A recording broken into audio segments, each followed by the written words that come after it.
नमस्कार, स्वागत है आपका आज की खबर में। मैं हूं आपके साथ महिमा शर्मा। बढ़ते हरियाणा की बड़ी खबरों की ओर। रोहतक में हरियाणा के सीएम नायब सिंह सैनी ने जम्मू कश्मीर में कांग्रेस नेशनल कॉन्फ्रेंस गठबंधन पर सवाल उठाया है। उन्होंने कांग्रेस पर आरोप लगाया कि वो धारा 370 और 35A को वापस लाने की मंशा का समर्थन कर रहे हैं। साथ ही सैनी ने कहा कि कांग्रेस देश की एकता और अखंडता को खतरे में डालने की कोशिश करती है और राहुल गांधी की सत्ता पाने की मानसिकता पर भी सवाल उठाया। आज इस अवसर के ऊपर हमारे जो विपक्षी दल है, जिनकी विपक्ष की भूमिका वो भी चिंताजनक है, मैं उन लोगों से कहना चाहता हूं, कुछ मेरे क्वेश्चन हैं, मेरी जिज्ञासा है। शायद कांग्रेस के लोग उसको बताने का काम करेंगे, भूपेंद्र हुड्डा बताएंगे, नहीं तो भूपेंद्र सिंह हुड्डा साहब राहुल गांधी से सलाह करके बताएंगे। वो बताएं। मेरी कुछ जिज्ञासाएं हैं। मैं ये पूछना चाहता हूं कांग्रेस के लोगों से, जो जम्मू कश्मीर के अंदर कांग्रेस और नेशनल कॉन्फ्रेंस के बीच गठबंधन हुआ है, मैं उसके लिए पूछना चाहता हूं कि क्या कांग्रेस पार्टी ने जम्मू कश्मीर में नेशनल कॉन्फ्रेंस के साथ गठबंधन करके धारा 370 और आर्टिकल 35A को वापस लाने के अब्दुल्ला परिवार की भारत विरोधी मंशा का कांग्रेस पार्टी समर्थन कर रही है। कुरुक्षेत्र में केंद्रीय मंत्री मनोहर लाल खट्टर ने हरियाणा के पूर्व उप मुख्यमंत्री दुष्यंत चौटाला के बयान पर प्रतिक्रिया देते हुए कहा कि भाजपा हरियाणा में तीसरी बार सरकार बनाएगी। और इसके साथ ही खट्टर ने विश्वास जताया कि भाजपा नायब सिंह सैनी के नेतृत्व में जीत हासिल करेगी और एक नया रिकॉर्ड कायम करेगी।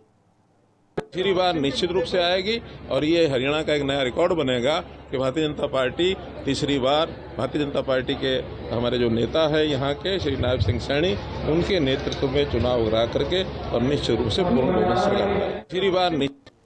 फरीदाबाद में जन्माष्टमी की तैयारियां पूरी हो गई है। बता दें कि तिकोना पार्क स्थित महारानी वैष्णो देवी मंदिर में 25 फुट ऊंचा झूला और NIT 1 के सिद्धपीठ हनुमान मंदिर में अयोध्या के राम मंदिर की झांकी प्रमुख आकर्षण होगी। बता दें कि जन्माष्टमी के अवसर पर हनुमान मंदिर में केंद्रीय सहकारिता राज्य मंत्री कृष्णपाल गुर्जर और शिक्षा मंत्री सीमा त्रिखा तिकोना पार्क में झांकियों का उद्घाटन करेंगे।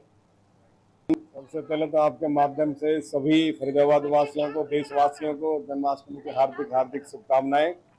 और मैं यहाँ देख रहा हूँ हमारे जो जगदीश भाटिया जी और पूरी उनकी कार्यकारिणी, जिनकी मेहनत से और माता रानी की मेहनत से माँ वैष्णो देवी मंदिर के जो प्रांगण में हर साल बहुत अच्छा कार्यक्रम होता है और बाहर से कलाकार आते हैं, बहुत अच्छी अच्छी झांकियाँ भी हैं, बहुत सारी जितनी मशीनरी सारी बाहर से मंगाते हैं और बहुत ही यहाँ पर हजारों की तादाद में लोग यहाँ पर जो देखने के लिए, दर्शन करने के लिए आते हैं।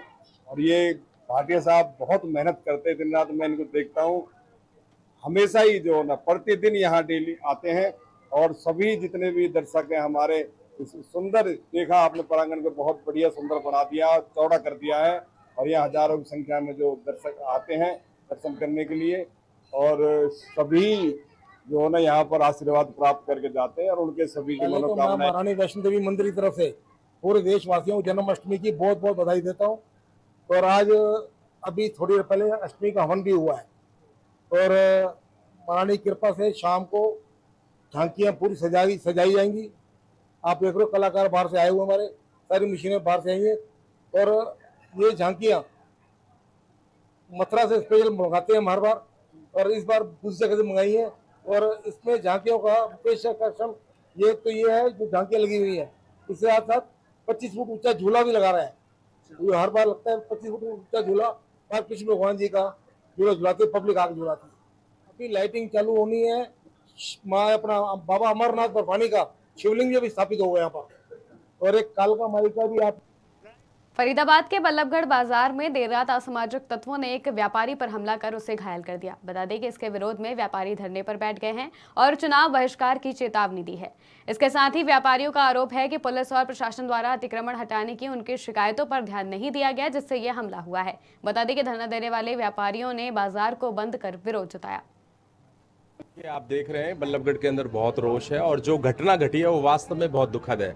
आज बल्लभगढ़ को जाना जाता है तो हमारी जो प्रबुद्ध व्यापारी वर्ग हैं उनकी प्रतिष्ठा से जोड़ करके बल्लभगढ़ को हमेशा देखा जाता है। और बल्लभगढ़ शहर एक ऐसा सबसे पुराना शहर है आसपास के एरिया में जहां चारों तरफ के लोग यहाँ शॉपिंग करने के लिए, अपने व्यवस्थाओं को देखने के लिए आते हैं। और अगर हमारा व्यापारी असंतुष्ट है, वो सुरक्षित नहीं है, उसके ऊपर हमले हो रहे हैं, तो ये हमारे लिए, हमारे समाज के लिए बहुत बड़ा प्रश्न चिन्ह है।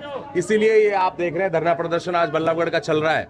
और हमारी पुरजोर मांग है कि व्यापारियों की सुरक्षा को ध्यान में रखते हुए प्रशासन सख्त से सख्त कदम उठाए और जो भी ये फर हैं, रेडी हैं, इन सबको लगना बंद करे। बगैर आईडी के कोई भी इंसान यहाँ रेडी ना लगा पाए और तुरंत से तुरंत जो मुजरिम है उन्हें गिरफ्तार करके व्यापारी वर्ग को संतुष्ट किया जाए और उन्हें उचित न्याय मिले व्यापारी वर्ग को और उनको कठोर से कठोर दंड मिलना चाहिए। मामला यह है, कल रात को 8:15 बजे करीब की, अगर 8:15 बजे की बात है, ये हमारे दुकान के बराबर एक 5 स्टार यूनिवर्सिटी दुकान है।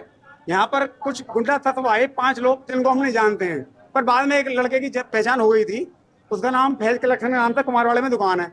मुद्दा यह है कि बाजार में आजकल अतिक्रमण बहुत ज्यादा हो गया है और इस बात की हम बात बात पर प्रशासन को जानकारी देते रहते हैं, पर प्रशासन अपने लत्ते झाड़ने के सिवा प्रशासन का कोई काम नहीं है। इसकी अभी मैंने 1 महीने पहले गृह मंत्री जी को भी लिखी थी, सीएम साहब को भी लिखी थी, सीपी साहब को भी लिखी थी, पर किसी डिपार्टमेंट ने कोई काम नहीं किया। काम के नाम पर एक एप्लीकेशन आई थी इंचार्ज के पास, इंचार्ज ने हमको बुलाया और एक इसमें साइन करके चले जाओ। इस पर किस बात के साइन करके चले जाओ?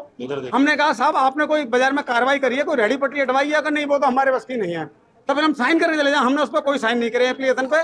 उसका नतीजा ये है कि कल 8:15 बजे 5-7 गुंडे तक आए और उन्होंने व्यापारी भाई पे हमला किया है। हम थाने में गए, थाने में पहले वाले तो पुलिस वाले उल्टे घुराने को आए। जब यहाँ का थोड़ा सा संगठन मजबूत हुआ तो हमारी एप्लीकेशन ली गई और उन लोगों का मेडिकल कराया है जिनको चोट आई है। पर हरियाणा की खबरों में फिलहाल इतना ही। देश और दुनिया की तमाम खबरों के लिए देखते रहिए आज की खबर।